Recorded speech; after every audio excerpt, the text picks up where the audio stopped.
Let's talk about Naresh's parents. I use this comment because there have been a lot of misconceptions around Naresh's parents, especially his mother.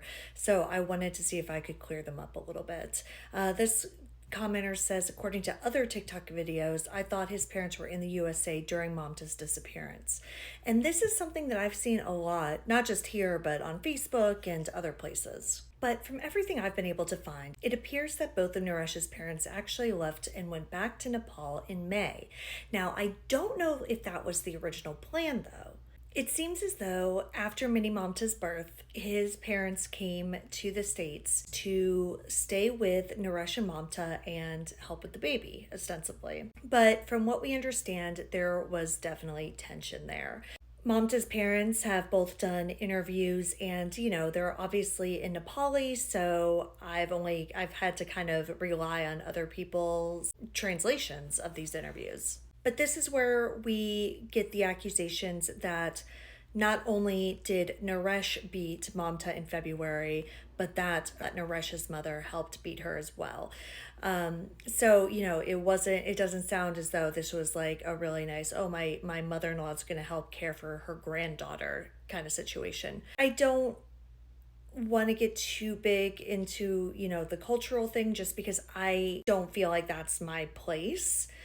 But it has been said that there was a big kind of like culture clash even between Mamta and her in-laws, despite the fact that they are all from Nepal. It sounds like the mother-in-law was very traditional and had some very, let's just say old school ideas. And Mamta felt that that's not really how she wanted to live her life.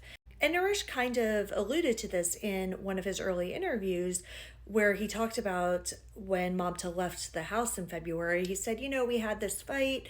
Mamta wanted to live like a nuclear family with just me, her, and the baby. And so I think there's just a lot of tension there. And eventually, after Mamta left, after this incident in February, his parents did end up going to Nepal in May. So while we can't definitively say that they weren't involved in some way in Mamta's disappearance, they couldn't have been directly involved. They were not in the country when Mamta disappeared, and they are still in Nepal, or at least not in the US currently as I'm recording this. But as I mentioned in another one of my videos, at the last hearing, the prosecution said that they do expect to call witnesses who are currently out of the country. So that could mean that they would be calling one or both of Naresh's parents as witnesses. So we could actually see them coming back at some point between now and the beginning of 2025, but we'll just have to see. Is there anything else you'd like to hear cleared up?